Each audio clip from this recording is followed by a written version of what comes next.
Have you ever wondered why most people in the world aren't making a lot of money, or they're not very wealthy, or we could even say that they might be impoverished or poor, while there are a select group of people, a small number of people across the world, doesn't matter what country it is, that they make the bulk of the money, that they make a lot of money, they're wealthy, they're rich?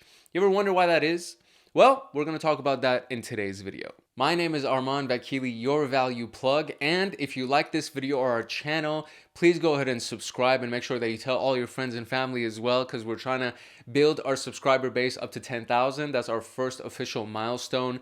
And if you like any value from it, or if you get any value from our channel at all, please do subscribe. Tell everybody that you know about it, and make sure that you hit that notification bell so that you get notified the next time that we drop something. Okay, so let's talk about it. Why do a lot of people not make a lot of money, and select group of people or small number of people make a lot of money?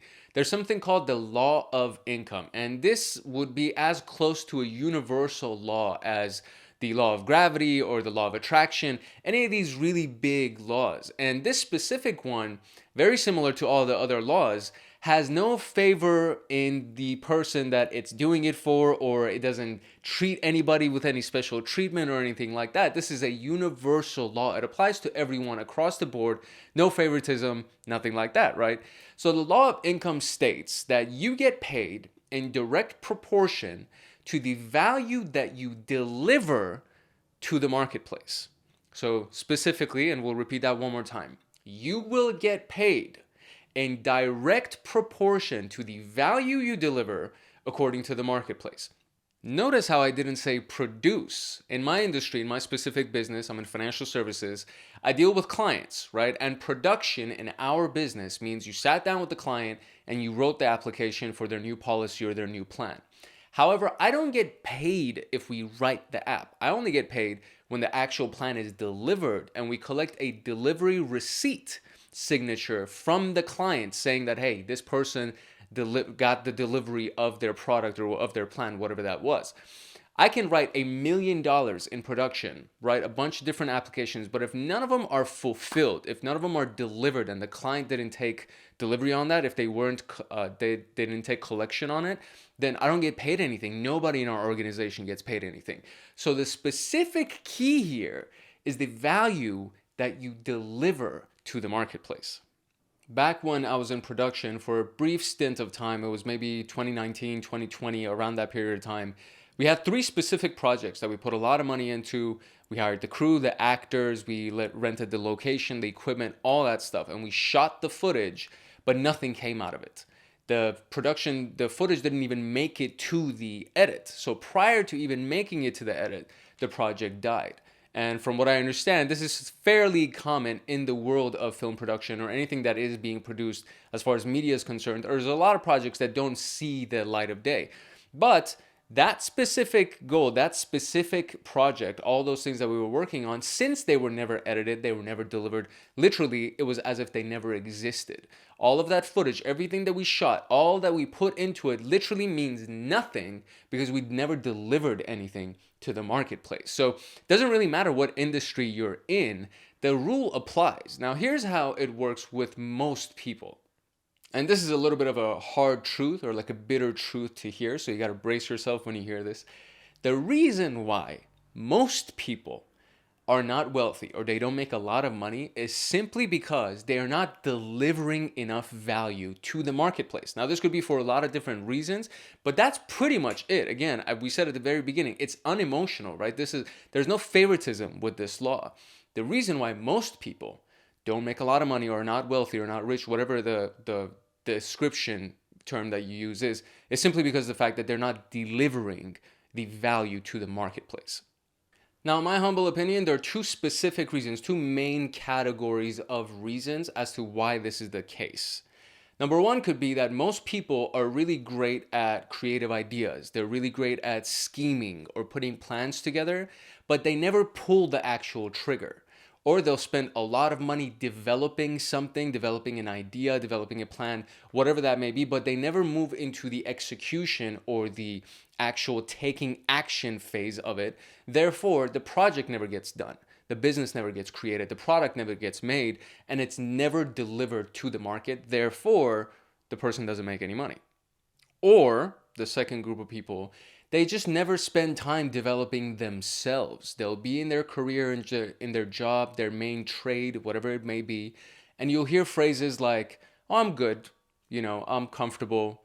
And those are the phrases that stop the person from growing and increasing their own deliverable value to the marketplace. So if the person delivers $100,000 worth of value to the marketplace at their current job, at their current position, and they never develop themselves, they never develop their earning capacity, so they don't add any new skills or learn how to do anything with people, maybe if they're in the tech space and they don't have people skills, or they have people skills but they don't have any organizational or technical skills, whatever that may be, the person stops developing themselves. Therefore, their value stops. Your value that you're delivering to the marketplace, there's a cap on the value that you're delivering, especially if you're in a salary-based job or if you're in some kind of a wage-based job and you're not owning the business. Therefore, you can't automate or systemize or add grand volume to the delivery of whatever your product or service is. And so if that is indeed the case, then of course the person's value stays the same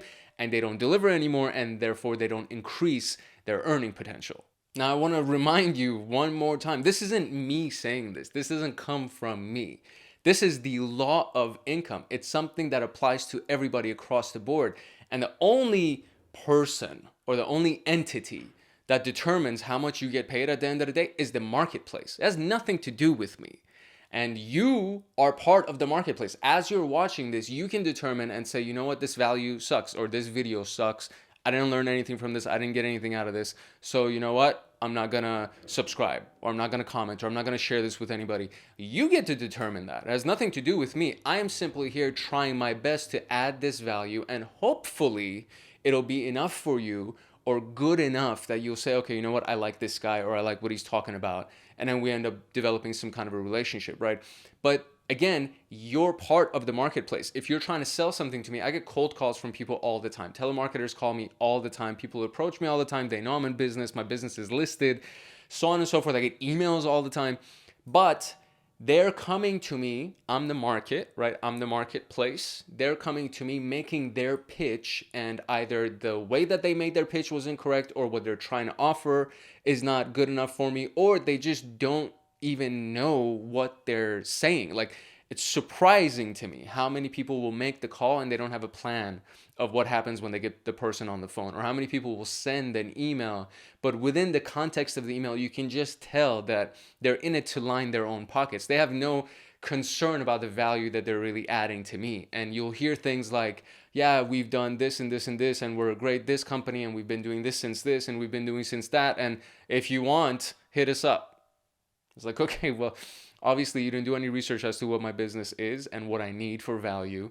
And not only did you not do that, your message is literally like, hey, you want to buy this thing, come buy this thing. I don't care if you need it. I don't even know what your needs are, but if you want to buy the thing, come buy the thing. One of my mentors in life, I would say my favorite mentor in life, his name is Patrick Bet-David, and he has this great line through one of his keynotes where he was talking about some realtor approached him, said, hey, Pat, I love you. I love your content, all this great thing. So they were complimentary, but immediately after the compliments, he was like, yeah, if you ever want to buy any kind of real estate, here's my card. And so Pat equates this to meeting a beautiful girl in the club, and you go to the girl and you say, hey, you know what, my God, you're absolutely gorgeous. You're so stunning. If you ever want to have sex, here's my phone number. You don't do that. It doesn't make sense. I mean, some people may do it, and some people may have success at it. I don't know. But you probably wouldn't do that. If you had any kind of common sense, any kind of logic, you wouldn't do that. You would not approach the woman in the club that way. So if you're not going to do it that way in a social setting in the club, why would you do it with a business owner? Why would you just approach any random business owner and say, hey, listen, this is my thing. If you ever want it, buy it from me. Why would I buy it from you? Your delivery is part of your value proposition. It's not just what you're selling. Your actual delivery is a part of your value proposition. And this is the part where I made a big mistake on this too. The first few years of my career, it was one-sided. I was constantly asking people to do something for me, and I never approached them in any way of saying, hey, what can I do for you? What kind of value can I add into your life? And once I started doing that, There were people that came to me and said, hey, you know what, this is what I need from you. And it had nothing to do with my actual services that I was offering as a financial planner. But I was like, you know what, if I can win some kind of social equity with this person, if I can add some kind of value to this person's life, even though it has nothing to do with my business, they'll probably like me. And that worked. That concept worked extremely well for me, to the point that I'm still doing it to this day. And in these videos and this channel was an extension of me trying to do that for people. So if I can just add value, if I can help you in any capacity, it tends to be the case that you'll end up liking me.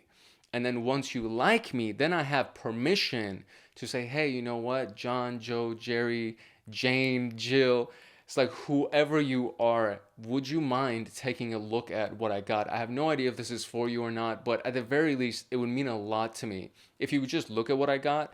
And if nothing else, maybe you can keep me in mind for the future and maybe send me some referrals down the line.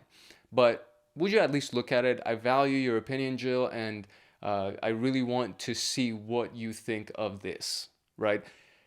At least it's indirect. At least I took an hour, a day, whatever it was, to build that initial rapport with that person by adding value to them first. And then I asked.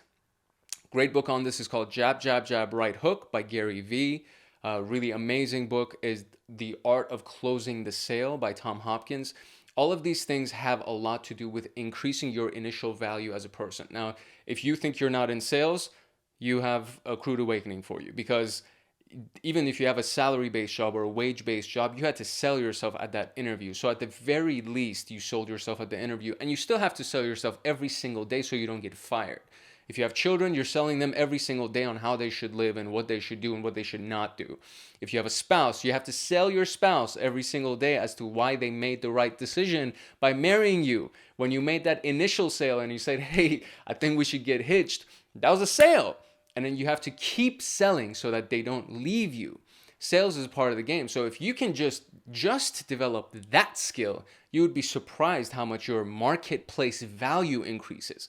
Then we can talk about technology. If you learn how to automate certain things through a computer, or if you learn how to automate your sales processes or build funnels, whatever that may be, that's excellent in value increase, right? And let's say we don't even go into that part of technology. Let's just say you learn how to leverage a computer.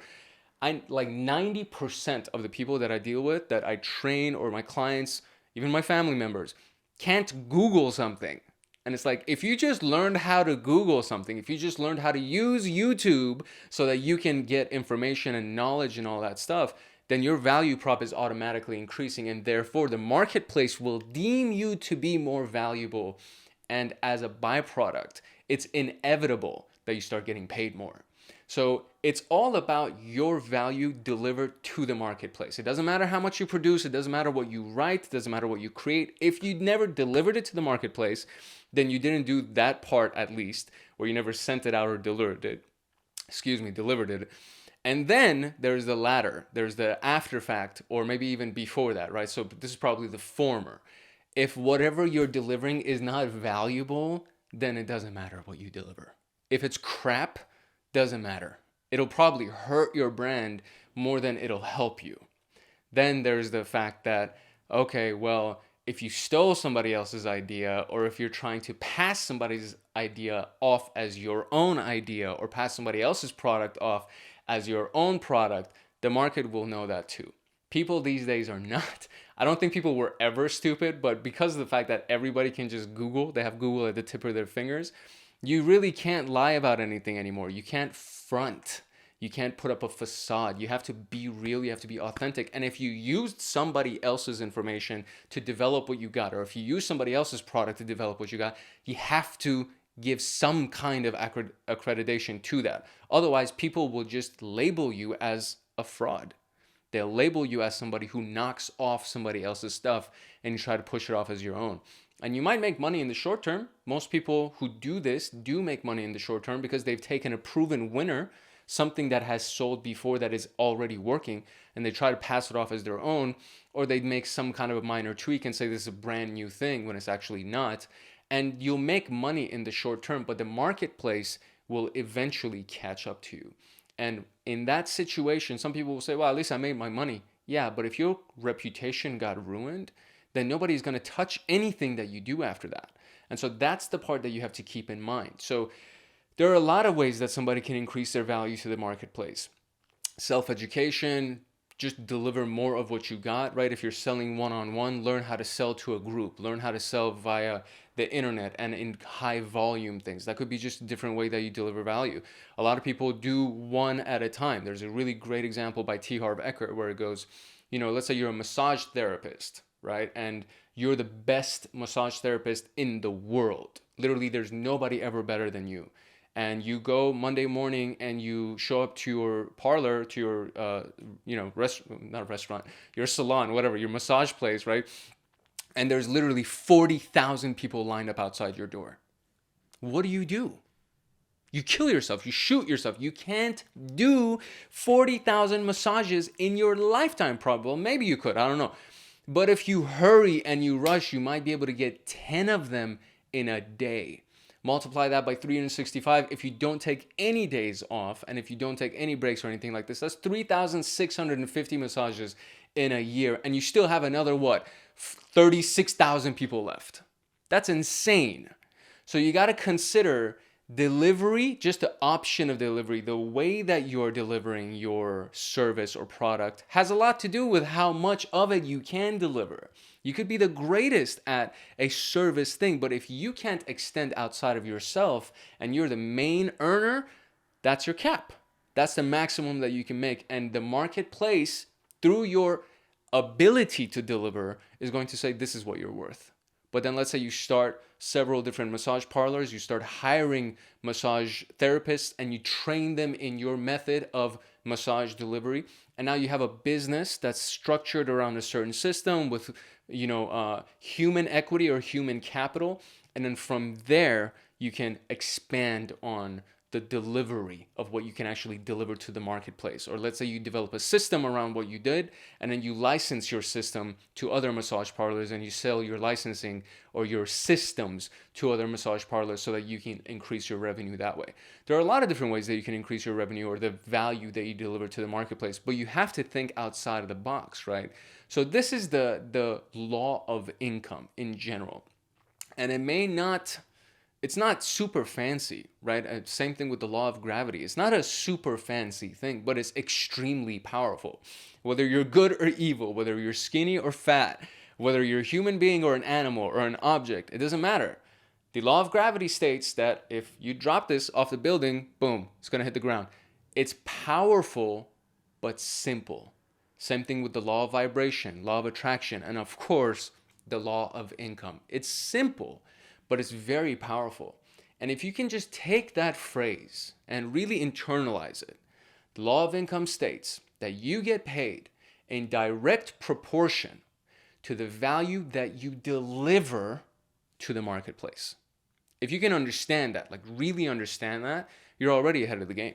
And then if you can start internalizing some of those concepts and maybe do a little bit of brainstorming and sit down with a business partner or somebody that you trust their opinion and you know that they're doing well in this, and you say, hey, how can I increase my value? How can we, business partner, increase our value to the market that we're delivering, right? Because it has nothing to do with what you produce. What are you delivering?